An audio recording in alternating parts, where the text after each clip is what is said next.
Pop got Victor Wembanyama, who is considered the best basketball prospect since LeBron James, and probably along with LeBron and Lou Alcindor at the time, who, of course, became Kareem Abdul-Jabbar, one of the 3 top prospects ever.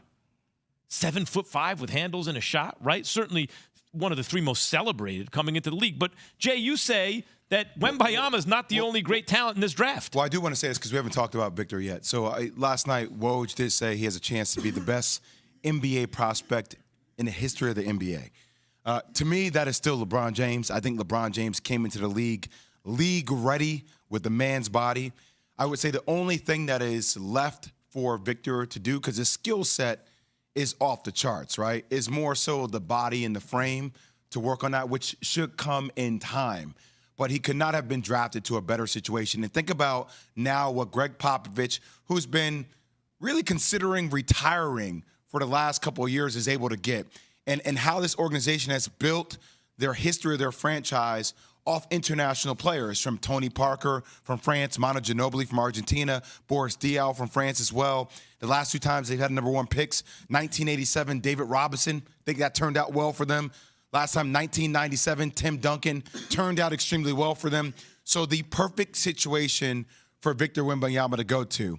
But as it relates to other players in this draft, look, a lot of mock drafts have Brandon Miller from Alabama going number 2. And there's this battle between Brandon Miller and Scoot Henderson, who played in the G League. Now, Scoot Henderson is a special talent, okay? His body is ready-made for the NBA. He could be a Marcus Smart-like defender when he's locked in, but he has Russell Westbrook twitch fibers, but can shoot the rock, okay? Extremely talented. I think he's going to be an immediate impact player right away. This whole jockeying between 2 and 3, talking to scouts last night, you hear about Brandon Miller, that they're so infatuated with his upsides, the size, the length, his shooting ability, and his ability to be a defender when he is locked in. So you're measuring the upside of where Brandon Miller's body can be in 5 years and what his skill set can be and how that can continue to mature and the advantages you can have with his height, as opposed to Scoot Henderson, who you kind of feel like his body is already matured, key to the point that, does it mature a little bit more? Maybe so. But if you look at him, man, he built like a grown-ass man now, and he plays like it. His game is that seasoned. So you got those 2. Then you got Amen Thompson and Azur Thompson, too. They both work with Overtime Elite. They are special, talented guards. There is not a lack of depth in this draft. I think this draft has a chance to be extremely good. There are quality players. Grady Dick, obviously, coming from Kansas. Taylor Hendricks, power forward. He's a beast as well. There's a lot of talent out there, Key. But obviously it starts with Wembanyama, Brandon Miller, and Scoot Henderson up top. Yeah, Wembanyama, he's going to be brought up to speed with the Spurs before he becomes a Laker in the next 5 years. So that's kind of how I'm looking at it. 6.5 usually. About All 6.5. right, well, okay, well, 6.5, whatever you want to call it, Max. I just know in the end, he'll have a purple and gold on because, we target guys. No doubt. We specifically, Jay, look for certain guys and say, okay, we'll get work. him. That'll work for. Hey, let's see, Shaq's in Orlando. We'll figure out how to get him. Oh, AD's in New Orleans. We'll figure out how to get him. That's what we do. It's funny you bring up Shaq. When I should include Shaq in the most ballyhooed draft picks, right? Because there was the 2 most celebrated coming into the league were Kareem and LeBron. I'd say right under that was Shaq, who was not the college player Kareem was, but people could see like, damn, like after David Robinson and Patrick Ewing, Shaq is coming, right?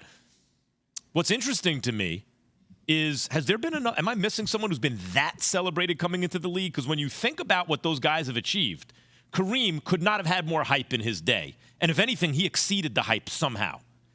LeBron could not have had more hype in his day. If anything, he exceeded the hype. Shaq was extremely hyped. And again, if anything, exceeded it. Here we go with Wembanyama. What's his floor? Like, barring injury, knock wood, he's a very tall, skinny guy, right? Barring injury, what's his floor? All NBA? Is that his floor? All NBA? But when you consider others who are as celebrated as him, all having turned out to be among the very all-time greatest, I think there's real reason to be excited here. I think there's a reason why everybody in San Antonio was jumping up and down last night. I mean, and it's going to the perfect place, as you said. Perfect. I mean, did you see when it happened? Like, Joker better eat. The representative was like, "Yeah, let's go, let's go." He started yelling. I mean, look, there was one highlight they showed, and I've seen him play for the last year and a half. But literally, he shot a three, Key, and when the ball bounced off the rim, he called a putback dunk. Yeah. He called a putback dunk on his own three with 2 at steps. 7-5. Yeah, right, yeah. Hey, Jay, does he have? This is the play right there. Look. Like you're watching on ESPN 2 right now. Shot a damn three, Key, and then caught a putback. That's cheating, and banged it. No, that's cheating. He didn't even jump, really. But does he have and maybe it's just me because of the thinness and long, does he have some KG stuff to him? I think I don't know. It's more the KD than KG. Like, Key, look at the threes he's taking off but one the leg. league that's the league now in terms of shooting threes. KG and them didn't really, they wasn't really pulling them like that. Well, I'm just saying, maybe it's because it's the skinniness. I don't know. That's why I say it's more the KD. It's like the skill set. I mean, he's shooting one-legged threes. Yeah. Like off the dribble, man. I'll tell you this much. I think tall. I think KG, I don't care what anyone's measured. KG is the tallest human being I've ever stood next to. This dude is now replaced. I believe for sure. Wembanyama is now the tallest man who ever lived. I just want to say for the record, the guy that got drafted in front of me was 1 inch taller than this man right here. Okay? No, but Jay, but this dude, because he looked like a spaghetti, he just tall. He just looked like spaghetti. He just said spaghetti. His footwork is different. What should I have said, Mr. Kellerman? Is different. Spaghetti. One stick of spaghetti. He looks like a spaghetti. He looked like a spaghetti. It's a like one very string. valuable piece of spaghetti, though. Daryl Morey came in. You know who Daryl Morey's peoples are. He had Daryl Morey. You associate a head coach and a primary ball handler with Daryl Morey. The primary ball handler is James Harden. The head coach is Mike D'Antoni. Like, that's who you associate in your mind with Daryl Morey. Daryl Morey came in after Doc Rivers was already there. Now Daryl Morey's here. First thing he does, he goes against James Harden. And now, unless they win a championship, Key, you see this in football, right? Oh, you came up short compared to expectations. Now he's going to go get his guy. But if he does go and get D'Antoni, is that an indication that this is James Harden's team and not Joel Embiid's team, or it's being treated that way? Yeah, they should have just kept Doc if they're going to do that. I wouldn't even – why you going to microwave D'Antoni back? I understand the connection, understand the relationship, but I'm also thinking about the future of my big and Joel Embiid. What is he going to be, Jay? I'm saying D'Antoni, just to be clear, Key. I'm saying that I'm speculating D'Antoni. I understand that. Nobody's been hired yet, so I get it. Jay, what will Embiid be? What type of player would he be in a D'Antoni system? It seems like a guard-friendly system to me. It doesn't seem like a big for a big, right? It just seems like it's all about the guards and the shooting.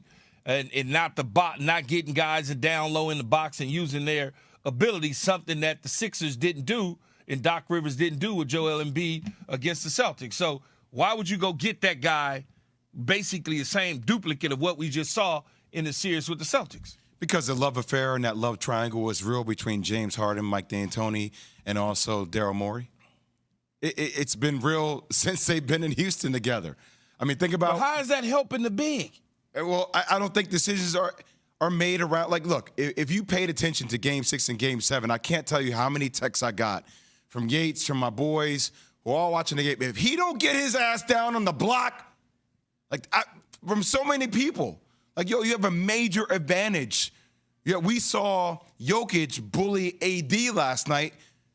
That's who Joel Embiid should be, instead of floating on the perimeter.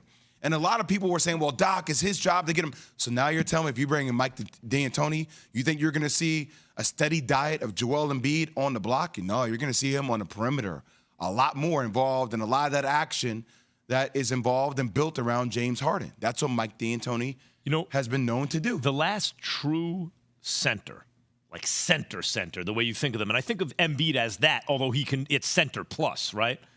To win a championship was probably Shaq. And what you see Jokic doing right now, like Giannis is not exactly a center, and what Jokic is doing is combining so many really point guard skills with the center position. It's a little bit different. But if you can't do it with Embiid so far, you can't even make a conference finals in spite of being with coaches who've had success and talented teammates in usually what's perceived until recently as the weaker conference. Maybe it's just that the modern game does not lend itself to that kind of player being the best player or the focal point of a championship team. I'm not saying for sure. I'm saying maybe.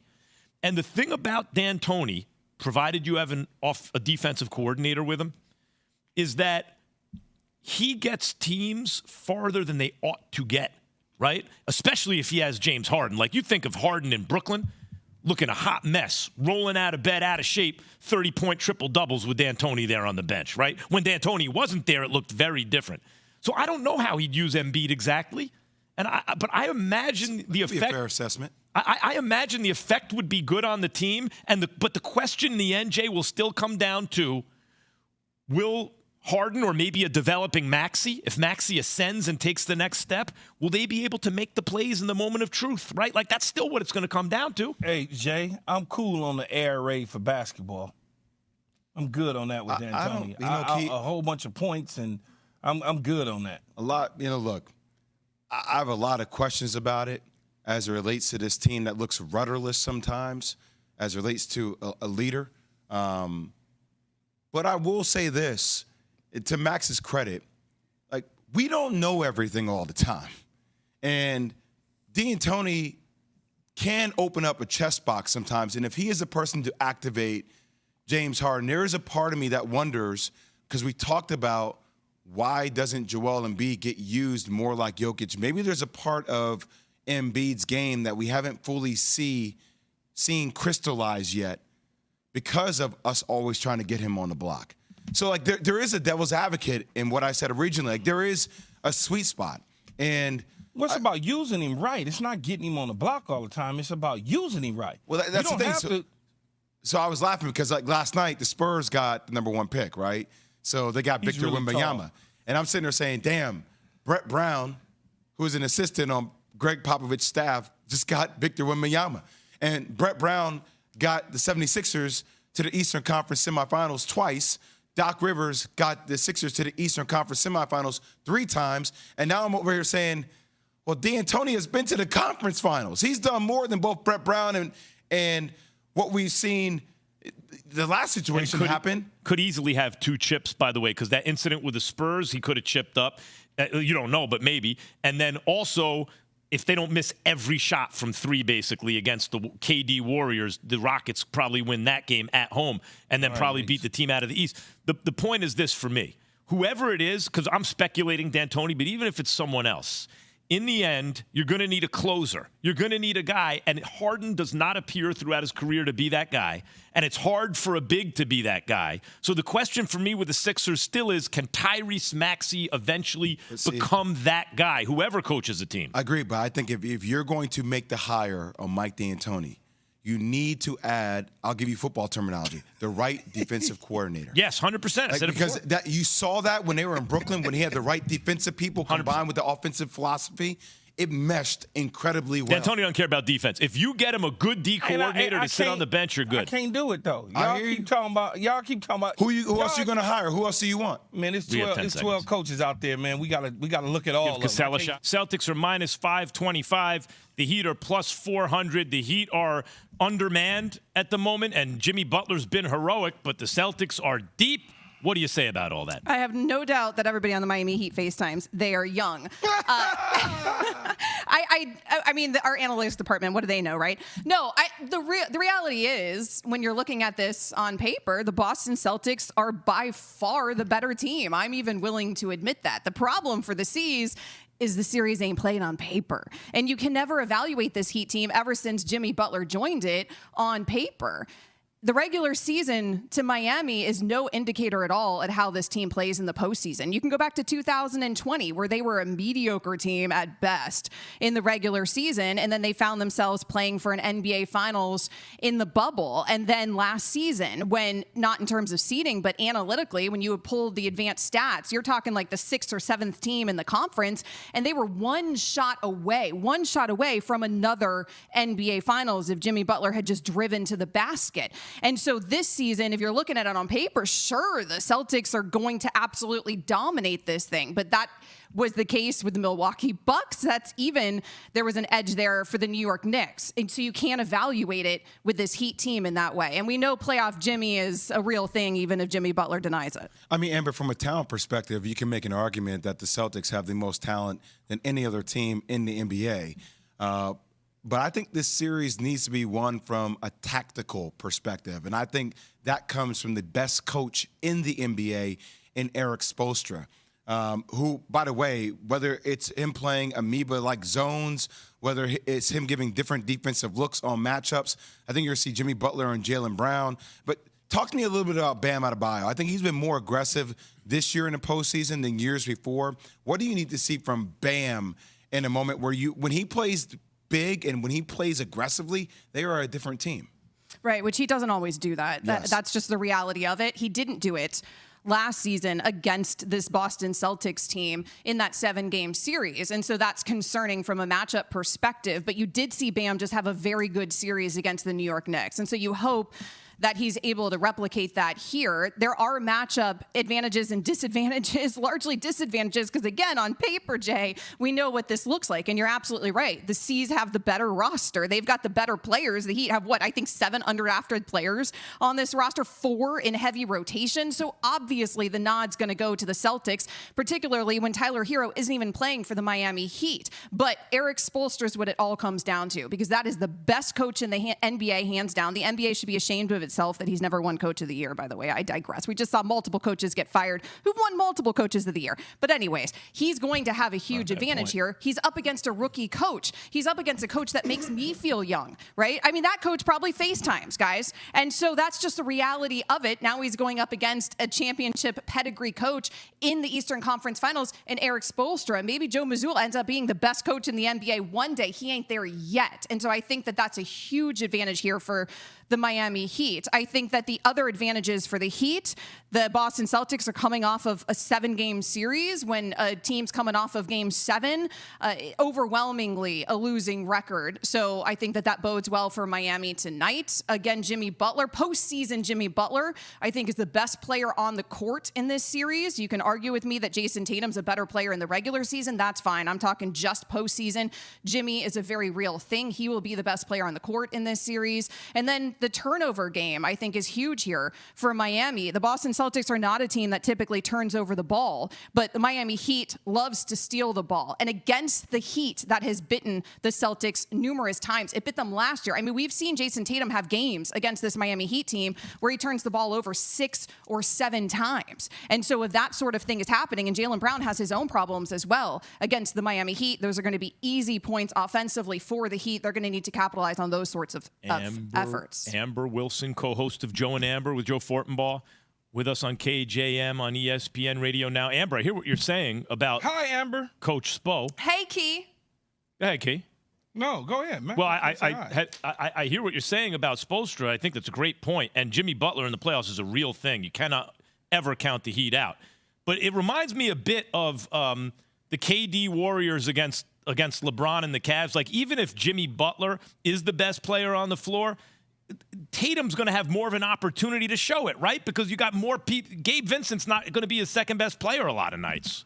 And how much like of a superhuman effort can Butler, even with Spoelstra there, give you that you can even get 2 games against this team right now? Well, and is Jimmy going to have, I mean, he was averaging almost, 38 points per game against Milwaukee in that series. He was absolutely ridiculous.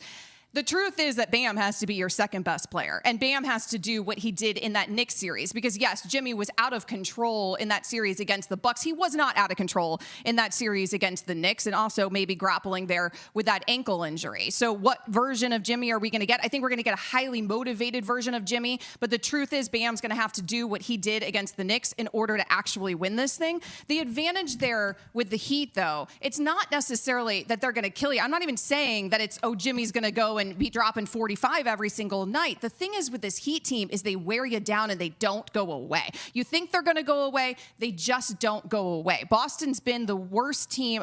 Their worst quarter all season long was the fourth quarter. I understand what Tatum just did in Game 7 in the fourth, but all season long, the fourth quarter was a bad quarter for the Boston Celtics. That's Miami's best quarter. So Boston might come out here tonight hot, and they might get off to a hot start, and you're thinking at the end of the first half, this is going to be easy work for the Celtics, and then the Heat are going to keep coming, and then they're just going to keep coming, and they're going to keep coming. And that's the game that the Heat play. And then they play it game after game after game, and all of a sudden, a Boston Celtics team that likes to play with its food, so to speak, is going 7 with a team that was a play-in team in this tournament and is like a gnat or a fly that just won't go away. And I think that that's where the Boston Celtics are going to get worn down over time. Thanks for watching ESPN on YouTube. For live streaming sports and premium content, subscribe to ESPN Plus right now.